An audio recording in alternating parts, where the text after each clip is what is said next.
تمام کلاسوں کی تعلیمی ویڈیو حاصل کرنے کے لیے ہمارے چینل کو سبسکرائب کر دیں اور ساتھ بیل کے آئیکن کو پریس کر دیں تاکہ ہمارے آنے والی ہر نئی ویڈیو کا نوٹیفیکیشن آپ کو مل سکے۔ اعوذ باللہ من الشیطان الرجیم، بسم اللہ الرحمن الرحیم۔ پیارے اسٹوڈنٹس، بہن بھائیو، السلام علیکم۔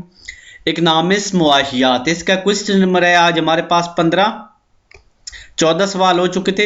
الفریڈ مارشل کی بیان کردہ معاشیات کی تعریف کریں۔ ہم نے الفریڈ مارشل نے جو تعریف بیان کی ہے وہ بیان کرنی ہے۔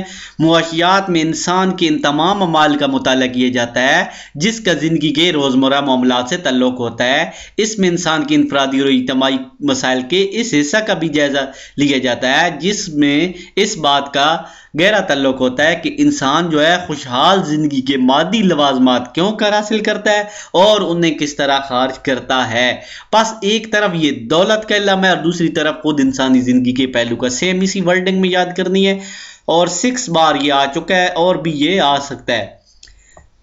کوسچن نمبر 16 ہے، علم الہدایت سے کیا مراد؟ علم الہدایت ایسا علم ہے جس میں مشاہدہ اور مطالعہ کے ذریعے معلومات کو مرتب کر کے غور و فکر کیا جاتا ہے تاکہ ان نتائج اور اسباب کا تعلق درست ہے یا نہیں، کیا انسان ان اصولوں کو ایسا ہونا چاہیے یا نہیں۔ مثال کے طور پر پاکستان میں فی کس آمدنی کے کم ہونے کا جائزہ وغیرہ، یعنی علم الہدایت یعنی معلومات کا باضابطہ مجموعہ۔ نیکسٹ کوسچن ہے، جزوی معاشیات کی تعریف کریں۔ جزوی معاشیات سے مراد نظام میں معیشت کے چھوٹے چھوٹے حصوں کا الگ الگ مطالعہ کرنا، ان کو بخوبی سمجھنا اور تفصیلی جائزہ لینا۔ مثلا صارف کا طرز عمل ایک فرم کا رویہ۔ نیکسٹ ہے، مادی اور غیر مادی اشیاء میں فرق لکھیں۔ ہر وہ چیز جو جگہ گھیرتی ہو حجم رکھتی ہو، یعنی جو جگہ گھیرتی ہے اور حجم رکھتی ہے، جیسے یہ لیپ ٹاپ ہو گیا یا آپ کے پاس بک ہے اور اسے مادی شے کہا جاتا ہے، جیسا کہ قلم، کتاب اور کار وغیرہ۔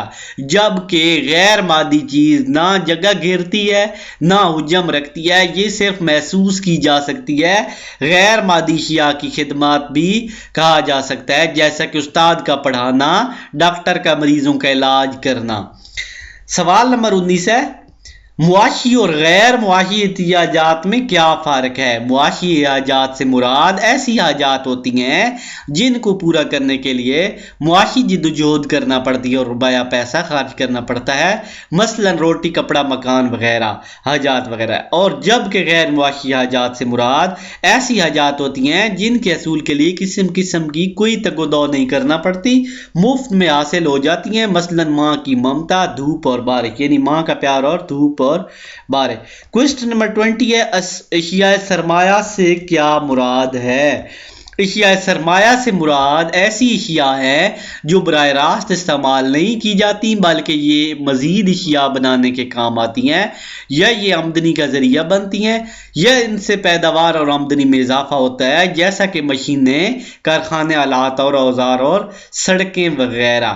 تو یہاں تک 20 سوال ہو چکے ہیں، تو انشاءاللہ نیکسٹ ویڈیو میں 21 سے شروع کریں گے اور 25 تک کریں گے۔ اسی ویڈیو کے ساتھ اجازت چاہوں گا، اللہ حافظ۔